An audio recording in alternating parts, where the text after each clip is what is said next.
Good morning. Welcome to the Community Review on Hot 92.3. I'm Josefa Salinas, your host. Happy New Year. Welcome to 2011. It's the year of change. So many things are going to go on this year. You mark my words. It is going to be a year of change in so many areas. Well, one place we're definitely going to have some change, Inglewood, California, right by my house. Why? Because it's time for a new sheriff in town. Well, a new mayor. Okay, time for a new mayor. Right now, Danny Tabor is in. He's sitting in to fill out the rest of Mayor Dorn's term, which is up this week.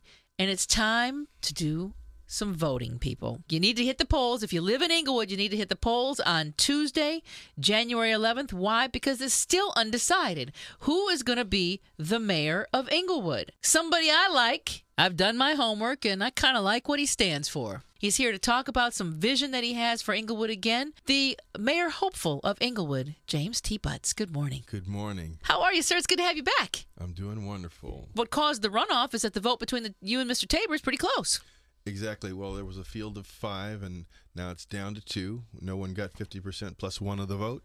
And now it's down to James Butts and Daniel Tabor. Okay, so let's talk about your vision for Inglewood, what you'd like to see happen in Inglewood. What are some things right away that need to change in Inglewood? Well, first of all, the current leadership of our city has led us to a situation where we overspend at a rate of $47,000 a day, which amounts to an $18 million deficit.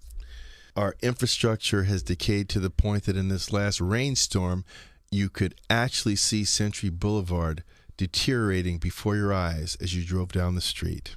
It went from being a pothole disaster to a crumbled disaster. We have got to get our finances in order. We've got to do the things to make our city attractive to development. We have that 236-acre parcel at Hollywood Park that has sat dormant for 5 years because developers are waiting to see when the city's going to get its government act together. There's only 5 reasons that cities really exist, and that's to provide for public health, public safety, infrastructure renewal, making sure the roadways are maintained, trees are trimmed, street lights work, to educate our children, and to provide for economic development. And right now, we would not get passing grades in any of those categories. Yeah, I mean, hear a lot of bad grades for schools in Inglewood. And that to me is just, it's so ridiculous. Well, in addition to poor performance, the school district also is in a deficit spending situation and is attempting now to work out a deal with the city for the city to buy properties owned by the school district with city redevelopment money, which is the only monies the city has available to it right now, to bridge their finances so they can get through this fiscal year. But we have significant management and leadership issues in Inglewood right now. Yeah, there are. Okay, so what is this? I understand that according to some of the facts that I've been able to uncover, I mean, these are provable facts because they are right there in the courts. Mr. Tabor's assistant is actually a felon? Yes. How is that possible? I mean, I'm not saying that you should never get a job because you are a felon, but I would think that certain kinds of jobs require a certain level or a certain degree of background. Absolutely. Now, in the case of government, his assistant was former school board president. And while you're absolutely right that people that have offended and paid their debt to society do deserve employment, but the reality is that the people in government and the people that are served by government deserve to have the best and the brightest and the most trustworthy. Now, this individual was forbidden to hold an elected office ever because of her conviction. She was convicted of multiple frauds, 10 counts, and sentenced to 5 years in prison, of which she did 3. She defrauded the county, welfare and Medicaid, the Compton Unified School District, Centinela Valley Unified School District, is on parole and owes $162,000 in restitution. This is not someone who should be at the seat of power in government next to the mayor, assisting him in making decisions. Who would you bring in if you were mayor? Well, what you owe the people. You owe the people to seek out the best and the brightest to populate your assistant pool for the council and the mayor. The people deserve to have the best and the brightest to be their department heads. And right now there's a large vacancy rate in department heads in the city of Inglewood, and this is an opportunity for the right person to come in and bring in a team of people to put the city back on solid footing, and that's what I would do. Now, it says that there were 60 homicides in the last 2 years in Inglewood, but if he continues to be mayor, he wants to cut police positions and put officers on furlough days. Now, there were actually 51 homicides in the last 2 years, of which 48 could be considered repressible. And by repressible, I mean that the police could have intervened. That would exclude officer-involved shootings where people died, domestic violence type situations where the police could not have been present to prevent the homicide. But that's a rate of 1 homicide every 2 weeks. And since February of this year, when the department had 197 officers on strength, that was 194 and 3 in the academy, the city has allowed, by attrition, that number to shrink to, as of January 1st, 184. That's a loss of 13 police officer positions. In addition to that, every sworn officer is now going to be furloughed for 130 hours a year. And that equates to, an hour's time, another 12 police officer positions when you spread it across 184 people. Right. In addition to that, the police overtime will be held from its usual average of 3.5 million a year down to 1.3 million. That's another 12 full-time equivalent positions. So between February and now, we'll have lost the services of about 37 full-time police officers if you look at all the hours. That is unconscionable. The city has also now closed Fire Station number 2, which services the north end of Inglewood, to save the money for that contract. We are lacking planning, vision, and insight to service those core functions I talked about before: public safety, public health, infrastructure renewal, education for our children, and economic development. So talk to me about your qualifications and why you feel like you're qualified to be the mayor of Inglewood. Okay. Well, first of all, I have the education. I have a bachelor's of science in business and a master's in business administration. I have served in the highest levels of government in 3 different cities. I was a 19-year veteran of the Inglewood Police Department, leaving there as a deputy chief in 1991 to become the chief of police in Santa Monica. At the time, I was the youngest police chief in the state of California. I served Santa Monica for 15 years, and during that 15 years, we had a great marriage of public safety and economic development that resulted in Santa Monica becoming one of the wealthiest small cities in the state of California. I left Santa Monica to be an assistant general manager in charge of counterterrorism and public safety at LA International Airport, and I oversaw a budget there of $116 million and 1,100 employees. Both of those were 40% larger than the city of Inglewood's allocations. And we went from being one of the worst rated to number 1 rated in aviation security in the country. In that position, I was responsible for the implementation of capital budgets that related to infrastructure protection, bollards, IT improvements. And I have a track record of going to cities and taking their biggest problems and solving them for them. My opponent can't say that. In fact, he has been one of the architects of the demise of Inglewood. Your first 3 weeks in office, let's say that you're elected mayor on Tuesday. What are the very first things that you're going to do for the city of Inglewood? First, reevaluate our progress in closing the fiscal hole that we've gotten ourselves into. 2, meeting and talking with residents to let them know that there's someone in office that understands that government exists to serve the people and not to have the people serve him. And finally, to meet with the employees, to encourage them, to let them know that there is a way forward, that we will not always be in this hole that we've dug ourselves into, and that while there's going to be pain along the way as we recalibrate and consolidate city services, that there will come a time when we will prosper again, and we will be very proud to say, I work for the city of Inglewood. I live in Inglewood. My children go to school in Inglewood. We all deserve that. How long has it been since you feel like Inglewood could say something like that? Oh, I would say 15, 16 years. Now, there has been some economic development over the past years, particularly on Century Boulevard, but the whole package has not been put together at any time. When you go down Century, you see lots of nice shopping centers and things like that. But if you head a block or 2 in either direction, it's like, okay, what happened? Right. And you look at the roadways that get you there, they're pothole disasters. And that is our entree to hundreds of thousands of people who come into LAX every single day. Absolutely. I mean, on the average, 60 million people travel to and from LA International Airport. Century is one of the main it is the main conduit into the airport. But when you reach La Cienega and you go east of La Cienega, there's nothing that would suggest to you by the streetscape or the condition of the roadways that you would want to make it to Prairie and Century where the development starts. Right, yeah, unless you know it's there. Unless you know it's there. You don't have any desire. You're like, maybe I should make a right or a left and go north or south. Roadways are an ambassador for a city.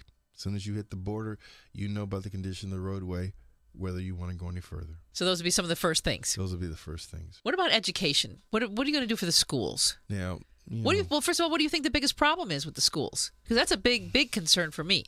Education and after-school programs for kids and finding something for kids to do so that they're not on the streets. Actually, the problem with school is not something that's unique to Inglewood. That's a big topic of discussion across this country. Across this city, for sure. And definitely across the city and county of Los Angeles. But here are some of the main issues. You have to attract and retain quality educators, quality teachers. You have to have a physical plant, the schools, and the learning equipment so that children have the foundation and opportunities to learn. Then, but first and foremost, you have to have an engaged parent pool that has an appreciation for and an involvement in the education and development of their children.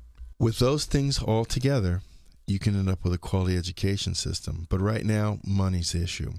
And so while the city does not run the school district, the mayor can be an advocate for the receipt of grant fundings at the state and federal level for pilot programs to work at gaining excellence in our school system. And that's something I would be a tireless advocate. When I was in Inglewood in the police department, before I left, I started the first Police Activities League Center. And Police Activities League Center, both there and in Santa Monica, the one that we ran there, can serve as a supplement and an assistance to parents in the school systems by providing after-school tutoring, after-school mentoring, being centers where children can receive exposure and opportunities that they ordinarily would not have. For instance, in Santa Monica, at our Police Activities League Center, we use asset forfeiture money we seize from narcotics dealers, to build a state-of-the-art computer animation graphics laboratory. We brought in people from Disney to tutor our kids and show them how you did computer graphics animation, to excite their imaginations that, hey, there are things that I can do that I never considered. And these are things that cities can do with their parks and recreation, their police activity league centers. They can be a supplement to help be a catalyst towards excellence. And you have to have the knowledge of how to nurture those relationships and foster relationships outside the box. Absolutely. You're going to need to bring people in, people outside of Inglewood, and excite them about being there. Excite them about having partnerships with Inglewood. We need to approach the Bill Gates Foundation. We need to work with companies like Dell to get them perhaps to donate laptops to our young people, or at reduced cost that maybe the city could help subsidize. We need to wire our city. We need to, in all of our developments, require that developers provide funds to start working on a fiber optic loop that will encompass the city so that we can have free wireless for not only our residents and our children, but for everyone that passes through the city. That becomes an incentive for economic development, for people to locate businesses. We have to, like you said, think outside the box, do the things that will position us for the future. While we focus on our core businesses right now, as we get our fiscal house in order, we have to do the things so that we set the foundation for the future. Very good. Well, I tell you, I love the work that you did in Santa Monica. I was extremely impressed with what you did there at the airport. Like you said, it was a budget and a group of people larger than what you're going to have in Inglewood. Mm-hmm. And I think that you've got the vision. You certainly have the relationships, and the relationships that you don't have, I believe you know how to go out and get. Absolutely. And I have a background and reputation. I've been backgrounded by 3 different cities, 3 different police departments, and most recently by the FBI. I obtained an intelligence clearance level of secret. I'm entitled to receive some of the most sensitive counterterrorism information that we have in this country, in contrast with my opponent, who has questionable decision making when it comes to the people that he surrounds himself with. Right now, he and that assistant are under investigation by the LA County District Attorney's Office for illegally taping Gloria Gray, an official of the Metropolitan Water Board, and manipulating her conversation and placing portions of it on the internet. There's the contrast. Doing anything to be elected versus someone who has a history and track record of integrity. Well, integrity is definitely something that I know that you have, and continued success. Good luck on Tuesday. If people want to know where to go for polling, because there's about 25 locations around Inglewood. 25 polling locations. And those can be found at www.jamesbuttsformayor.com. I'll make sure that link is up on my webpage so that you can go right now today and look at those polling places. There's 25 locations around Inglewood. Don't tell me that you can't walk to one of them, okay? And get out there and vote. If you care about what's happening in Inglewood and you want to see a change and you want to see things get better, get up and vote on Tuesday. You got all day to vote. Vote. That is one of the most important things we can do as Americans, is to vote and have a say in who runs our government. And this is an opportunity to turn Inglewood around. I mean, Inglewood I live right there in that Manchester, Sepulveda, Centinela, right in that whole area. And I tell you, there's been times when I look around and I'm just like, wow, I've lived in this area for 20 years now, and I just haven't seen the change that should have happened. By geographic situation, the city should be doing much better than it is doing. We're minutes from the South Bay, 15 minutes from downtown. Right by the beach. Right by, There should be restaurants that people are talking about, coming over there and coming in, and, places to go, movie theaters. I mean, come on. I mean, who's to say that the West Side stops at Sepulveda? Yeah. It's ambiance, it's vision, it's economic development. We can develop our version of the Grove or Universal City Walk at Hollywood Park. Yep. We don't have to lament the loss of the Lakers and the Kings. We can be a thriving economic engine again. Well, I look forward to your leadership, and please let us know what happens. January 11th, come out and vote. www.jamesbuttsformayor.com so that you can find your polling locations and get out there and exercise your right as an American and as a citizen of Inglewood to decide how Inglewood is going to move forward in this year of change of 2011. James, best wishes. Thank you very much. We'll make sure we keep you posted on who wins that tight race for mayor in Inglewood. Coming up next, a woman who's written a book that's right up there on the New York Times bestseller list. It's all about conquering your fears and turning those fears around into your dreams. One of the most amazing books that I am telling you will help change your life and help you make 2011 the year of change. It's all coming up next on the Community Review Hot 92.3. Don't go away.